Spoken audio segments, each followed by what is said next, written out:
我的司机每次开车送我去公司，都会带上他的女朋友，但我一直都没说什么。直到有次我打开车门，竟看到我的后座专位上被贴了一张纸条：蹭车狗不准上车。见状，我撕下纸条，对着司机问道：“这是怎么回事？”闻言，司机的小女友坐在副驾瞪向我：“你不识字吗？天天上赶着蹭我男朋友的车，你要不要脸？打不起车就别出门，最讨厌你这种蹭车狗。”我听后一脸莫名其妙，司机却立马跑到我旁边，小声解释道：“贾总，我女朋友不知道我是个司机，她占有欲比较强，贴这个也是因为爱我。对了，她有点介意跟你坐同一辆车，我先送她，等送完了她再来接你。”说完，司机就开着我的车扬长而去，而我却直接愣在原地，随即报了警。你好，有一男一女抢走了我的车，麻烦你们尽快出警。20分钟后，一辆警车停在了我面前，2位民警刚下车，还没来得及询问具体情况，司机禽兽就开着我的豪车火速赶来了。贾总，这是怎么了？怎么还报警了呢？民警见状上下打量了他一下：“你就是贾小姐说的那个未经允许就抢她车的人？”“不是，民警同志，都是误会，我是贾总的司机，每天都给贾总开车的，刚刚就是顺路送个人，耽误了几分钟，不存在什么抢车的问题。”说着，他又指了指我的车子，陪笑道：“你们看，我这不第一时间把车开过来了吗？”“贾小姐，这事您还要追究吗？”我正打算开口，禽兽突然压低声音，在我耳旁卑微祈求道：“贾总，看在我爸给你开了几年车的份上，你饶了我这一回吧。你也知道，我爸身体不好，我好不容易才找到个女朋友，就是为了完成我爸的心愿。我刚刚那样做，实在是为了稳住我和我女朋友的恋情，没办法啊。”听禽兽提起他爸，我心里确实软了一下。老秦给我当了6年司机，老实本分，开车稳当。直到3个月前，老秦突然查出肺部有问题，需要长期休养，才不得不辞了这份工作。临走那天，他站在我办公室里，一脸难为情地说：“我儿子禽兽刚丢了工作，要是公司方便的话，能不能给个机会？”我看在他的面子上答应了。禽兽来的头2个月确实还行，可自从上个月开始，情况就变了。禽兽每次来接我的时候，副驾驶上都会有一个女人。对此，禽兽急忙给我小声解释道：“贾总，这是我女朋友柳如烟，她工作的地方跟咱们公司同路，我就顺路带她一程。”我听后点了点头，没说什么，顺路带个人而已，也不是什么大事。可后来每个早上，禽兽都是先接了柳如烟，再来接我。最让我不理解的是，柳如烟每次看我的眼神总是充满厌恶和嫌弃，有几次他甚至在我上车后，对着我坐的方向狂喷香水。烦死了，这么贵的车里，怎么总有一股子廉价穷酸味？烦死了，这么贵的车里，怎么总有一股子廉价穷酸味？之后的他更是越来越夸张，要么在我下车后对着我坐过的座位消毒，要么直接在我的座位上垫一次性坐垫。面对我的质问，禽兽总是在私下讪讪解释：“贾总，如烟也是担心车子不干净，会弄脏你的衣服，所以格外注重卫生。”因为我每天要处理的事情太多，也没多想。直到今天早上，我看到我常坐的座位上贴着的那张纸条，才恍然大悟，柳如烟这是把我当成蹭车的了。此刻，禽兽正一个劲的在我面前苦苦哀求：“贾总，我保证绝对没有下次了。我今天就跟如烟说清楚情况，以后再也不顺路接送她了。求求你，看在我爸身体不好的份上，原谅我这一次吧。”想到老秦，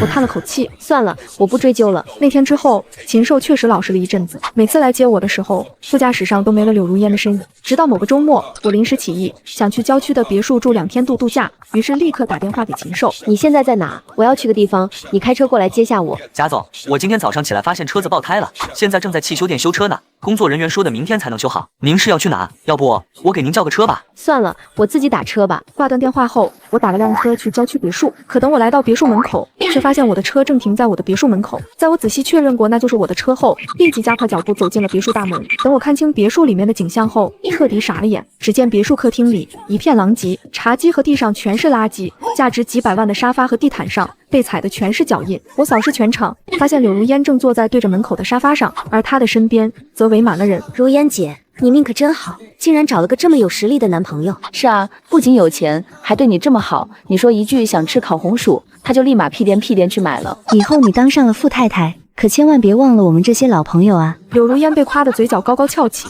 她刚想说话，却看到了站在门口的我，随即她笑脸一沉，趾高气扬地走到我面前：“你这个贱人，竟然跟踪我男友到了这里！如烟，这是怎么回事？这就是我刚刚跟你们说的那个蹭车狗，现在蹭我男友的车还不够，现在竟然还想过来蹭我男友的房子。谁告诉你这是禽兽的房子？当然是他亲口说的。你不就是看中我男友是公司老总，所以想方设法的找机会勾引他吗？天天蹭车，故意制造跟他单独相处的机会还不够，现在竟然跑来他的别墅。我告诉你，我禽兽哥哥说了，他接送你上班，完全是看在你是他公司职员的份上，不想跟你斤斤计较。你别给脸不要脸。”他接送你上班，完全是看在你是他公司职员的份上，不想跟你斤斤计较。你别给脸不要脸。禽兽竟然是这么跟柳如烟说的，难怪柳如烟之前对我态度那么差。柳如烟说着，还回头冲她的朋友们高声道：“你们知道这个人有多不要脸吗？天天赖在我男友的车上，赶都赶不走。我特意贴了个纸条，叫他以后不要再坐我男友的车。结果他气急败坏，报警说我男友欺压员工，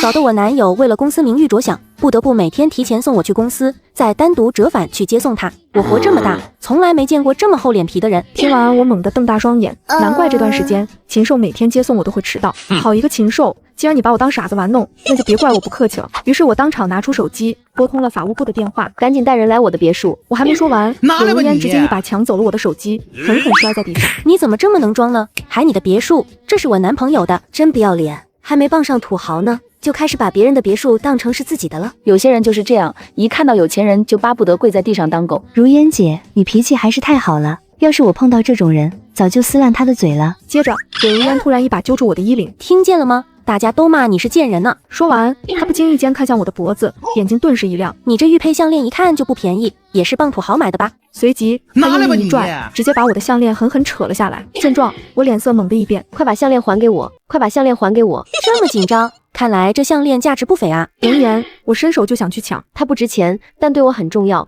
快还给我！这玉佩项链是我妈用命给我求来的护身符。我自幼体弱多病，4岁那年我昏迷不醒，医生都叫我爸妈准备后事了，我妈难以接受，特意历经千难万险去寺庙为我祈福，才求得这条玉佩项链。之后一直昏迷不醒的我，竟奇迹般苏醒了，但我妈却因此一病不起。临死前，我妈将项链交到我手上，叮嘱我一定保管好它。因此我万分珍惜这条项链，从小就随身带着它。可没等我碰到，柳如烟就将项链往地上用力一摔。你越想要，我就越要毁掉它。伴随着一道清脆声响，玉佩瞬间4分5裂。我眼看着我妈用命换来的玉佩就这样碎了，直接一巴掌扇在了柳如烟的脸上。你就是个畜生！顿时，柳如烟捂着脸尖叫起来：“你敢打我，给我狠狠教训这个贱人！谁教训的最令我满意，我就给谁100万。”闻言，柳如烟的朋友们立刻对着我凑了过来。还敢打如烟？人家马上就要成为华兴集团的总裁夫人了，就你也配？不过是摔碎了你一条项链而已，至于这么激动吗？不要脸，勾引别人男朋友就算了，还敢主动打原配，真是活腻了。我听着他们的话，气得浑身发抖。你们会后悔的。笑死！如烟的男朋友可是华兴集团的总裁，你算个什么东西，也配让我们后悔？就是你充其量不过是一个喜欢勾引总裁的底层员工，还敢威胁我们？接着，柳如烟在众人的拥护下，一把接过我的头发。后悔？我长这么大都还没后悔过，我就等着看你这贱人能让我怎么后悔。他的话音刚落，一辆辆豪车就疾驰而来，停在了别墅门口。现场所有人看着突如其来的豪华车队，都愣住了。在众人注视下，车门齐刷刷打开，一群健壮的男人鱼贯而出，朝着这边走来。为首的男人穿着一身剪裁得体的黑色西装，正是我的法务部总监父亲。看到这一幕，柳如烟的朋友们都一个个张大嘴巴，不可思议地议论着：“这是怎么回事？怎么突然来这么多人？看这阵势，该不会是冲着哪个大人物来的吧？”这还用说，肯定是秦总的杰作啊！今天是他第一次带如烟姐回家，可不得搞个郑重的欢迎仪式。有道理啊，这么说来，这些人就是特意来恭迎讨好如烟姐的。听到这话，柳如烟眼神一亮，立马松开了揪着我头发的手，以女主人的姿态上前，看向父亲：“请问你们是什么人？突然到访，是有什么事吗？”父亲却没有理会柳如烟，目光快速锁定到头发凌乱的我身上，脸色瞬间沉了下来。随即他快步走上前，弯腰扶起我：“贾总，您没事吧？”听到父亲的话，刚刚还满脸期待的众人顿时傻了眼。贾总，哈哈哈，你们听见了吗？他竟然叫这个贱人贾总，就他这个蹭车狗也配叫贾总？你们是不是认错人了啊？这女人就是我们如烟姐男朋友公司里的一个小职员，天天蹭车，满脑子想着怎么勾引老板。就是啊，这样的人可跟总字不沾边。你们最好擦亮眼睛，可千万别被某些人给骗了。放肆！现在站在你们面前的这位是华兴集团的总裁贾明媛，贾总。放肆！现在站在你们面前的这位是华兴集团的总裁贾明媛，贾总。等父亲说完，全场死寂了一瞬，随后就爆发出了更响亮的笑声。哈哈，真是越说越离谱了。他要是华兴集团的董事长，那我们如烟姐的男朋友是谁？就是连打车钱都掏不起的穷酸货，也配跟华兴集团的总裁沾上边？不会真以为自己蹭了几下总裁的车，就能假装成总裁吧？真是笑死人了！刚刚看你们打扮的人模狗样的，我还以为是什么大人物呢。现在我算是知道了，你们就是一群演员。是不是这女的知道自己比不过我们如烟姐，所以急了眼，特意花钱找了你们这些群演来装大佬，想吓唬我们是吧？说吧，贾明苑请你们过来演戏，花了多少钱？我出双倍，你们也让我过过当总裁的瘾，怎么样？你们就算想演戏，也演得靠谱一点啊！难道你们不知道我是华兴集团总裁禽兽的女朋友？禽兽，那不是贾总的司机吗？闻言，柳如烟脸色一变，顿时尖叫了起来。司机？你胡说八道什么？我男朋友怎么可能是司机？他是华兴集团的总裁，是这女人的老板。父亲听后没有理他，而是转头对身后的安保人员说道：“把现场保护好，所有损坏的物品都拍照取证。另外，把这些人都控制起来，不准任何人离开。敢伤贾总，今天必须让他们付出代价！敢伤贾总，今天必须让他们付出代价！”见状，柳如烟被吓得连连后退。你们干什么？我警告你们，你们别过来！我男朋友是禽兽，华兴集团的总裁。你们要是敢动我一根手指头，他绝对不会放过你们的。就是秦总对我们如烟姐可好了，你们敢惹我们如烟姐，就是在跟秦总对着干。他可是华兴集团的总裁，身家几十亿，你们这群演员别不知好歹。就是你们现在走还来得及，等秦总来了，你们想走都走不了了。如烟姐，快给秦总打电话，让他带人过来，看这群人还敢不敢嚣张。柳如烟听到这句话，赶紧手忙脚乱地从包里掏出手机，拨打了禽兽的电话。禽兽哥哥，你快来别墅，有人在这里闹事，还说要控制我们，不让我们走，你快带人过来。如烟，什么情况？你说清楚。就是之前一直蹭你车的那个贱人啊，他突然出现在别墅，还叫了一群演员来演戏，说什么他是贾总，你是他的司机。禽兽哥哥，你快来，我好害怕。电话那头听到这话，顿时沉默了。禽兽哥哥，你听到没有？你怎么不说话？你什么时候过来呀？如烟，我现在就过去，你先别跟他们起冲突，等我到了再说。好，我等你。柳如烟挂断电话后，转头看向我和父亲，你们等着，禽兽哥哥马上就过来。你们等着，禽兽哥哥马上就过来，到时候我看你们怎么死。我没理他，只是找了张椅子坐下。父亲则蹲下身子，柔声问我：贾总，要不要先处理一下伤口？不用，等禽兽来了再说。装，继续装，等禽兽哥哥来了，我看你还能装到什么时候。他的那群朋友见禽兽真的要来，也重新壮起了胆子，纷纷起哄。如烟姐，等秦总来了，可得好好教训教训这群不知天高地厚的东西。就是敢擅闯秦总的别墅，虚张声势来吓唬我们，这不明摆着太岁头上动土吗？等秦总来了，非得让他们见识见识什么叫总裁的手段。放心，这些人一个都跑不了，我会让禽兽哥哥好好的收拾他们。收拾你们？就凭禽兽一个小小的司机，他也配？你少在这胡说八道！我男朋友才不是司机，他开的是豪车，住的是大别墅，他怎么可能是司机？我看肯定是你想帮贾明媛这个贱人来挑拨离间，好让他乘虚而入，勾引我男朋友。真是蠢的无可救药。外面的豪车是贾总的，这别墅也是贾总的，禽兽不过是贾总雇来的司机而已。不可能，要是这一切都是这个贱女人的，那她为什么要天天蹭我男朋友的车？此刻我简直要被他的话气笑了。蹭车？我坐我自己的车，算什么蹭车？禽兽每天来接送我，是他的工作职责。至于他为什么跟你说他是总裁，为什么带你来看我的别墅，你最好问问他自己。你们少在这里一唱一和，动摇我的军心。别以为我不知道，你就是看到禽兽哥哥马上就要来了，你怕自己彻底没机会，所以故意想趁他来之前胡言乱语，挑拨离间。你就是嫉妒我，所以想联合这些人来骗我，你好趁机上位。没错，你就是嫉妒如烟姐找了个有钱的男朋友，所以故意雇人来演戏，想破坏如烟姐的感情。这么低劣的手段，我们才不会上当呢。等秦总来了，你们就知道你们现在的行为有多可笑了。很快，门外传来一阵急促的脚步声，只见禽兽气喘吁吁地跑了进来，手里还拿着一个烤红薯。禽兽看到我和父亲等人出现在别墅，脸色瞬间苍白，而柳如烟的朋友们却纷纷上前迎合。秦总，你总算是来了。贾明媛这个贱女人，请了一群演员过来演戏，故意在这吓唬人。对他们说贾明媛才是华兴集团的总裁，还说什么这别墅和车都是他的，你只是这个贱女人的司机。就是他们还说要控制我们，让我们付出代价。秦总，你可得给我们和如烟姐做主啊！对，让这群不知天高地厚的演员见识见识什么叫真正的总裁。而禽兽听后却没有动，只是脸色苍白地扫过客厅里的狼藉和我凌乱的头发，最后目光落在地上碎成几块的玉佩上，瞳孔猛地一缩。那块玉佩，老秦叫他来接班时曾认真叮嘱过他，说那是我母亲用命换来的遗物，我随身带了20多年，无比珍视，让他切勿大意。可现在它碎了。此刻，柳如烟已经快步走到了禽兽的身边，一把挽住他的胳膊，指着我和父亲：“禽兽哥哥，你可算来了！这群人欺负我，你快点叫人把他们抓起来，尤其是他们2个。”非说你是司机，还说你开的车是那个贱人的，这别墅也是那个贱人的，你快告诉他们，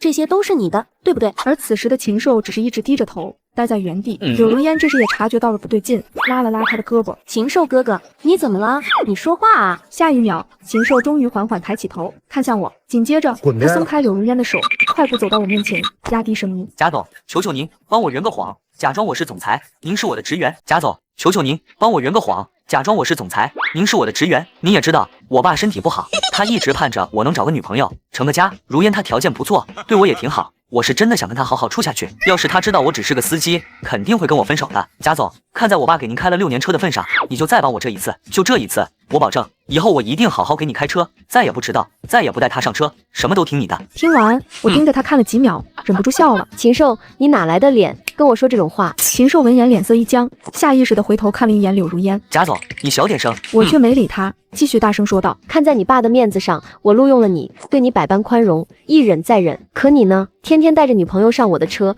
让她在我面前耀武扬威，让她在我的座位上贴纸条骂我，让她带人在我的别墅作威作福，打人砸东西。你觉得你有什么资格让我帮你？你爸身体不好，他让你来接他的班，是希望你能好好干，能有一份稳定的收入，能养活自己。他不是让你来糟蹋这份工作的，更不是让你拿着我的车、我的别墅去外面骗女人的。贾总，我没有骗，我就是什么？就是告诉柳如烟你是公司老总，就是带她来我的别墅，告诉她这是你的房子，就是开着我的车在她面前装大款。贾总，我真的知道错了，我就是太想留住她了。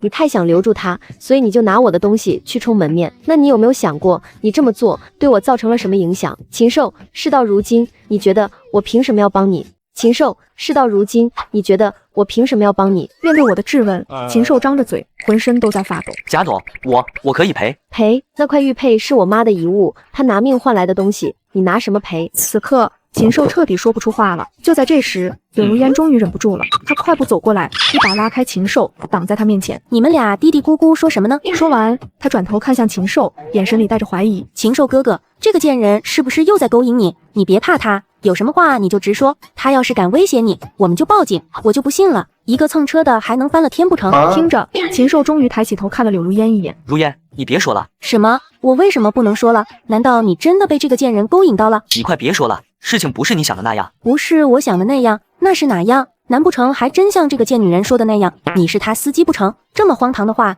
也就是这种蹭车狗说得出来。禽兽哥哥，你快打他们的脸，快大声告诉我们，到底谁是总裁，谁是员工？对啊，秦总，你快表明身份，让他们知道什么叫天高地厚。一个穷鬼加一群演员，也敢在你的地盘装模作样，你快教训他们。对，如烟姐还等着你为她出头呢。面对大家的催促，禽兽还是没有动。见状，柳如烟不解地推了推他。禽兽哥哥，你倒是说话啊！禽兽闻言却低着头，声音小得像蚊子。他们说的是真的。瞬间，客厅里安静了。柳如烟看着禽兽，眼神里满是不可置信。你说什么？贾总说的是真的，他是华兴集团的总裁，那辆车是他的，这栋别墅也是他的，而我只是他的司机。那辆车是他的，这栋别墅也是他的，而我只是他的司机。禽兽每说一个字，柳如烟的脸色就白一分。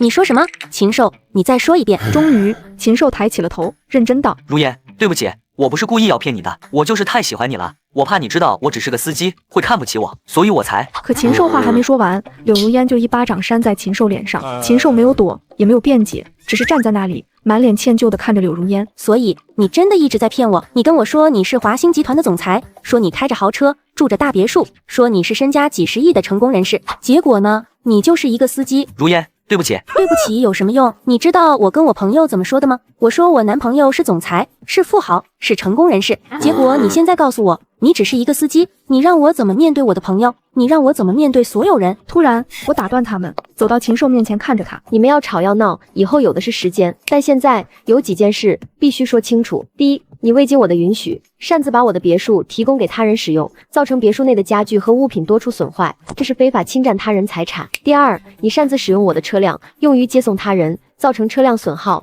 这也是非法使用。第三，你隐瞒真实身份，以我的资产为幌子，欺骗他人感情，这涉及民事欺诈。第四，我母亲的遗物现在被你的女朋友摔碎了，这事你也脱不了干系。闻言，禽兽顿时双腿一软，当场跪了下来。贾总，我不是故意的，求你饶了我这一次吧。贾总，我不是故意的，求你饶了我这一次吧。这时，父亲走了过来，递给我一份文件。贾总，这是刚才现场拍摄的照片和视频，所有损坏的物品都已经拍照取证。我接过文件，翻了几页，点了点头，然后看向禽兽：“你起来吧。”禽兽听后抬起头，眼睛里带着一丝希望。贾总，你愿意原谅我了？原谅？不，我只是让你起来说话。至于怎么处理这件事，那是警察的事。从现在开始，我不会再因为你爸的面子给你任何特殊待遇。听完，禽兽彻底瘫坐在地上，脸色灰败。柳如烟看着这一幕，终于意识到事情有多严重，低着头走到我面前。那个贾总是吧？今天的事是个误会，我不知道这车和房子是你的，我以为……你以为什么？你以为我是蹭车的，所以就可以随便打人，随便摔人家的东西？我已经报了警，警察应该很快就到。你打人、损坏他人财物的事，我势必会追究到底。柳如烟闻言，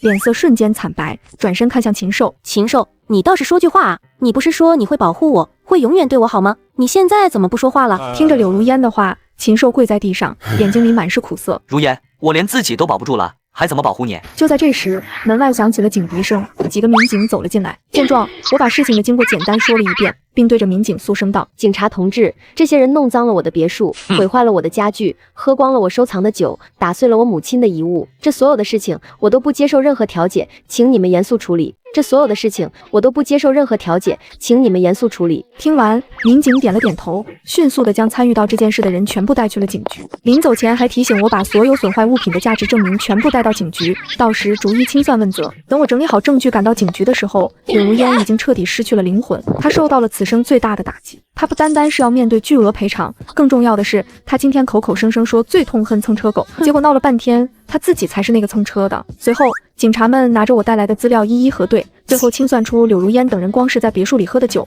都需要赔偿1000多万，总计2000万。一听到这数字，众人纷纷骇然变色，急忙看向我。你都那么有钱了，还跟我计较这点钱干嘛？就是这只是个误会而已，说开了就行了。你犯不着把我们往绝路上逼吧？不就喝光了你收藏柜里的酒，搞坏了你的沙发地毯吗？你都已经是总裁了，不会这么小气，还跟我们计较这点钱吧？对啊，看你现在这样，身上也没什么伤，就别斤斤计较了。你们喝酒打人的时候不是很嚣张吗？现在要我别跟你们计较是什么意思？怎么有本事闹，没本事赔？见我丝毫没有退让的意思，他们不敢再与我叫板，而是将矛头统一指向了柳如烟。都是你这个贱人，没有搞清楚情况就胡说八道。就是明明男朋友只是个司机，还装什么大总裁？自己才是蹭车狗，还骂别人，牵连了我们。还口口声声说自己就是华兴集团未来的总裁夫人，你要脸吗？要不是你邀请我们去别墅里玩，我们怎么会惹上事？这2000万你一个人承担，休想让我们给你摊钱。这2000万你一个人承担，休想让我们给你摊钱。你们这群人还有脸说我？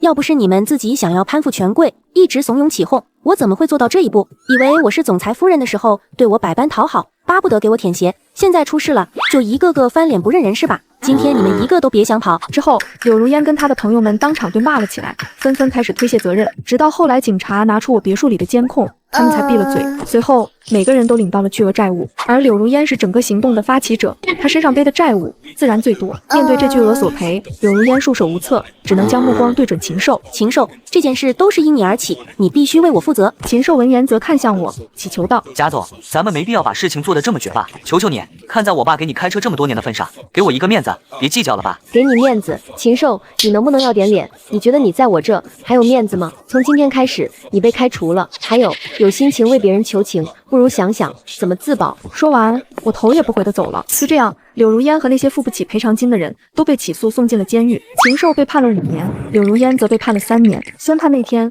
老秦也来了，一个劲地给我道歉。贾总，我对不起你，是我没教好儿子，让您受了委屈。我听后没有说话，只是默默地转身离开。经过这件事，我彻底懂了，有些人你越是包容，他就越是得寸进尺；你越是心软，他就越是敢骑到你头上。你的善良必须带点锋芒，不然只会被人当成软柿子。